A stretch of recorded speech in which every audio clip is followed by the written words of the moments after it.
유명한 말씀입니다. 여러분 다 아시는 그러한 내용의 글이죠.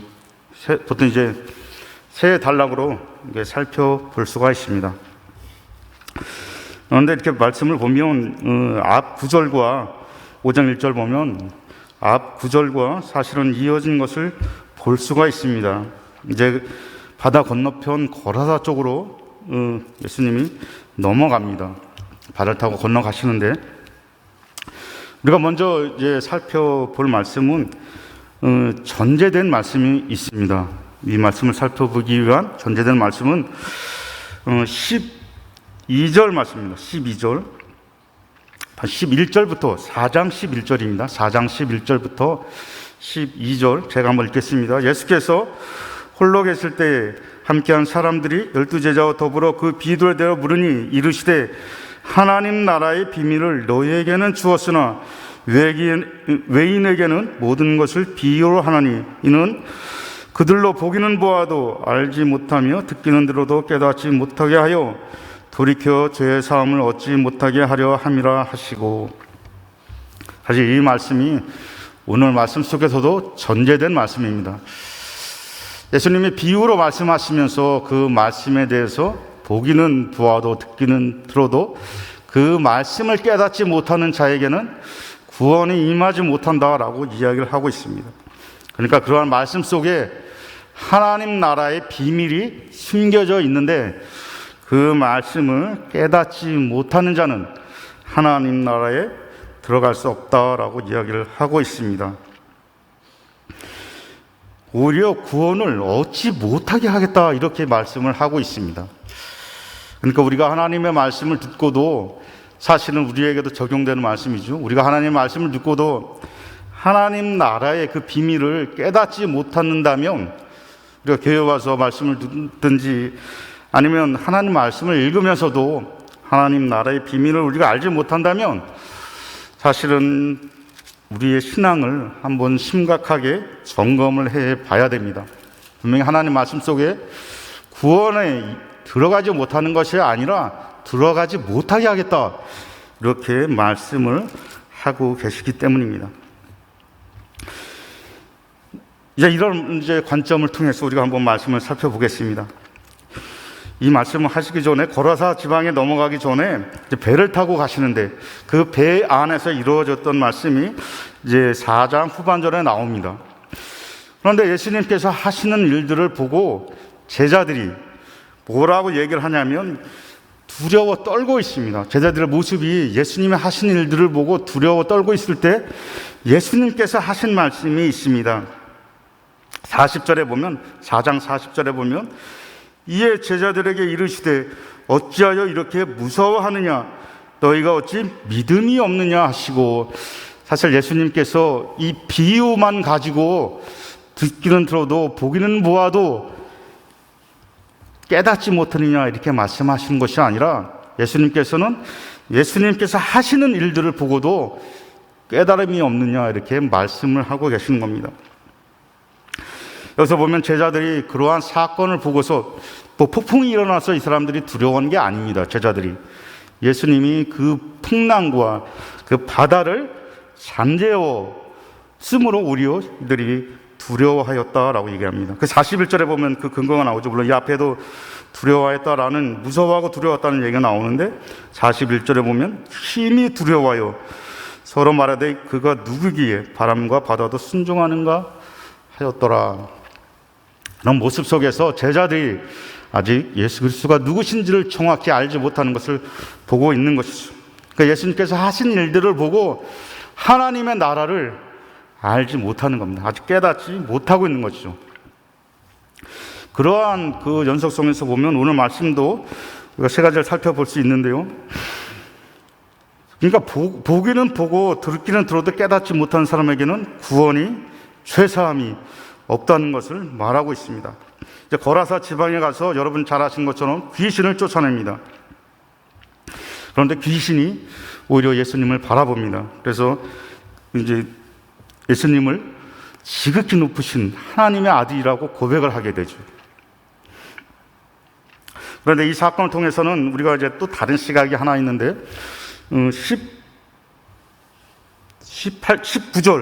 19절에 보면 이제 예수님께서 귀신 나간 사람에게 한 얘기가 있습니다. 제가 한번 읽어보겠습니다. 허락하지 아니하시고 그에게 이르시되 집으로 돌아가 주께서 내게 어떻게 큰 일을 행하사 너를 불쌍히 여기신 것을 내 가족에게 알리라. 사실은 이러한 귀신을 보고서, 귀신 들린 사람을 보고서 예수님께서 하시는 것은 예수님의 주권적인 사랑을 표현하고 있습니다. 이 사건은 귀신 들린 사람, 대가벌리에서 온 사람이죠. 이 사람의 어떤 믿음이라든가 그의 행실을 좋게 여겨서 그를 구원해 주신 것이 아닌 것을 우리가 알 수 있습니다. 예수님께서 주권적으로 이 귀신 들린 사람을 이렇게 사랑하고 그에게 큰 일을 행하셨던 것을 우리가 볼 수 있습니다. 그런데 이 사건을 통해서 그들의 가족과 또 대가불리 있는 사람들에 대한 반응을 우리가 살펴볼 필요가 있죠.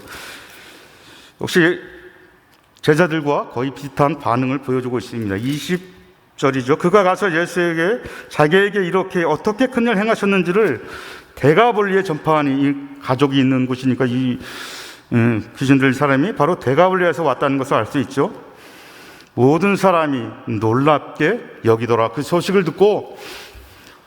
듣기는 들어도 하나님의 나라의 비밀을 아는 것이 아니라 단순히 그 사건을 보고서 귀신이 나가고 정상적인 사람으로 돌아온 그 대가벌리 사람을 보고서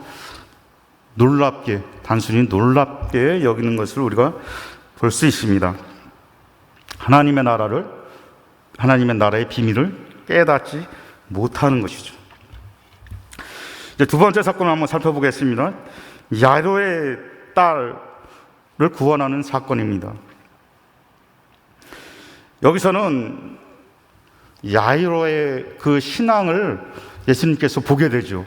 그래서 그에게 말하기를 36절에 보면 예수께서 그 하는 말을 곁에서 들으시고 회당장에게 이르시되 두려워하지 말고 믿기만 하라.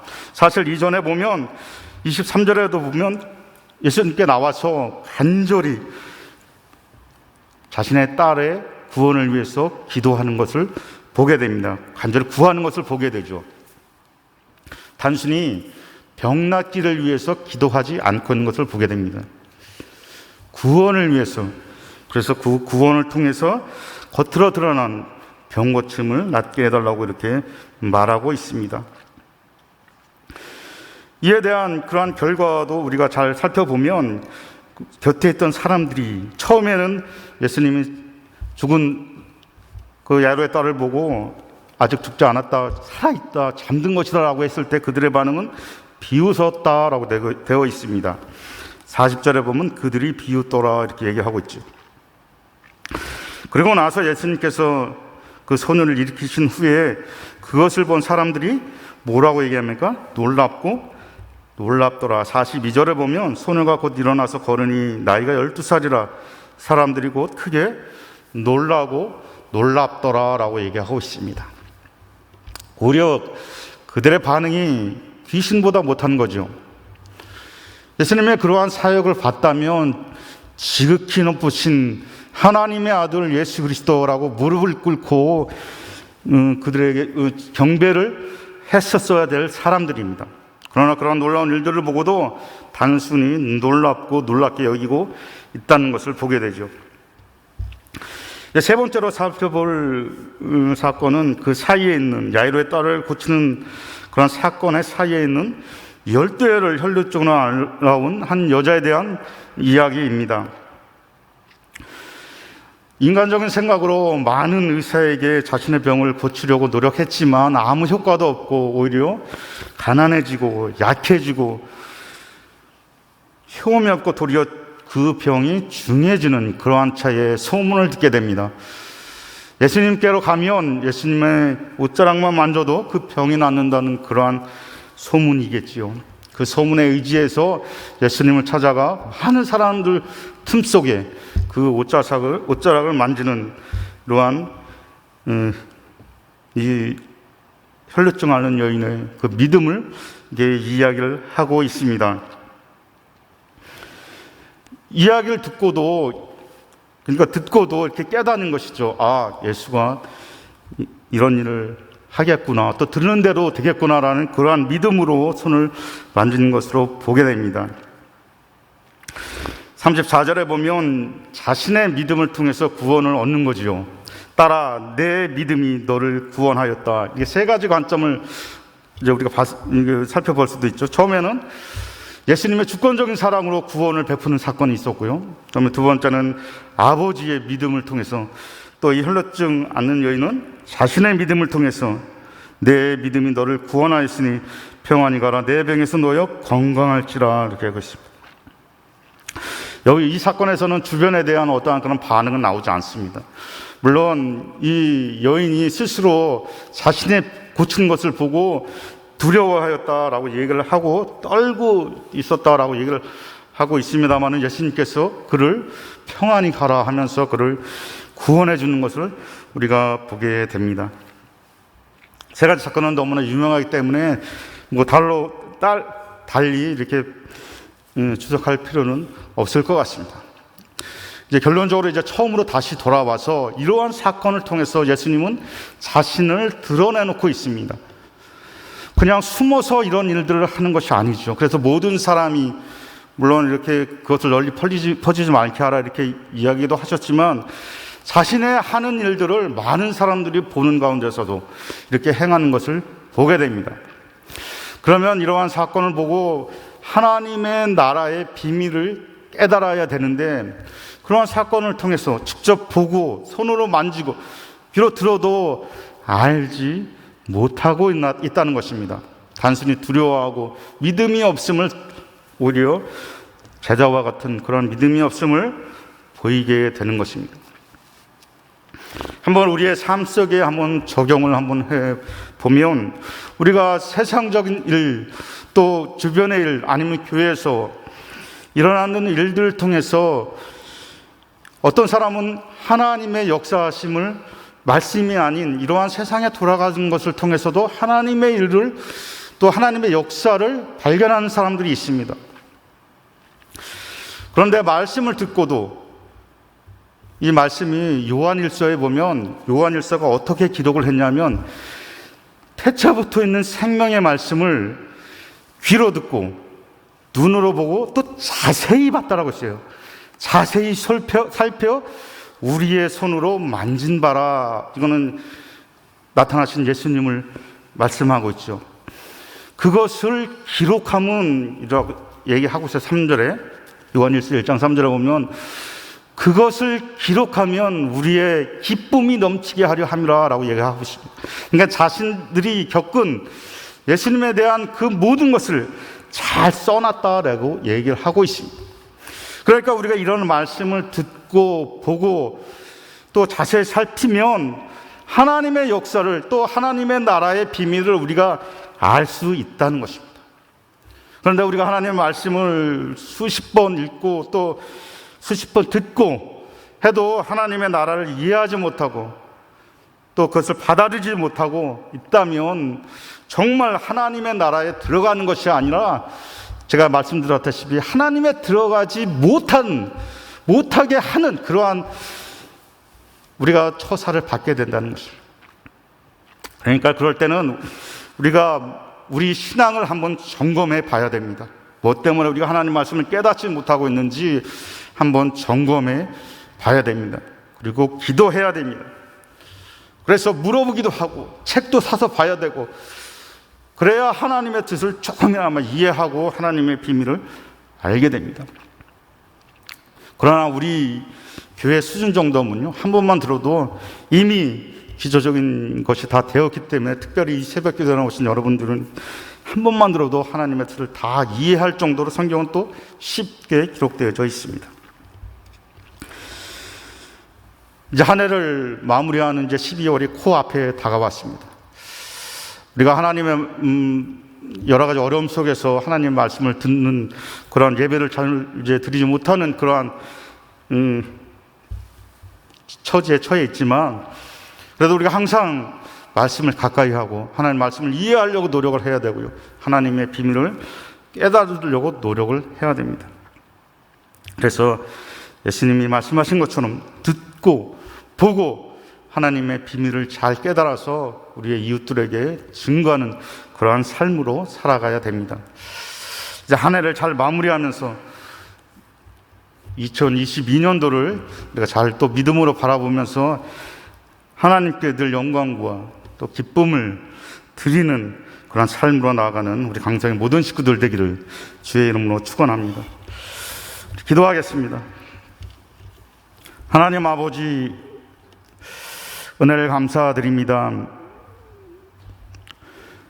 이제 11월도 마무리하고 12월을 맞이하는 날인데 하나님께서 올 한 해도 우리와 함께 하심을 우리가 감사하면서 특별히 하나님께서 우리들에게 말씀하시는 하나님의 나라의 비밀을 우리가 잘 깨닫게 하시고 그것을 우리가 우리의 이웃들에게 또는 우리의 가족들에게 잘 증거할 수 있는 우리 믿음의 식구들 될 수 있도록 늘 함께해 주시옵소서. 하루를 시작하는 새벽입니다. 하나님께서 오늘 하루도 하나님 우리와 동행해 주시고 모든 일들 가운데서도 하나님의 나라를 발견할 수 있는 하나님 저희 믿음이 될 수 있도록 하나님 지켜주시고 역사해 주시옵소서. 특별히 코로나가 또 다른 변을 통해서 또 창궐해지고 있습니다. 하나님 불쌍히 여기시고 긍휼히 여기셔서 하나님 빨리 하루속히 종식될 수 있도록 도와주시고 온전한 예배 회복할 수 있도록 하나님께서 도와주시옵소서. 하나님 병중 속에 있는 하나님 우리 교우들 있습니다. 하나님께서 위로해 주시고 찾아가 주시고 걸어 다닐 수 있는 힘과 능력을 허락해 주시어서 다음 시간에 같이 나와 하나님을 예배하며 찬양할 수 있도록 하나님 도와주시옵소서. 하나님 오늘 하루를 주님께 맡깁니다. 우리가 잠자리에 들 때 오늘 하루를 돌아보면서 감사와 기쁨의 기도를 드릴 수 있도록 하나님 역사해 주시옵소서. 감사하며 예수님의 이름으로 기도드립니다. 아멘.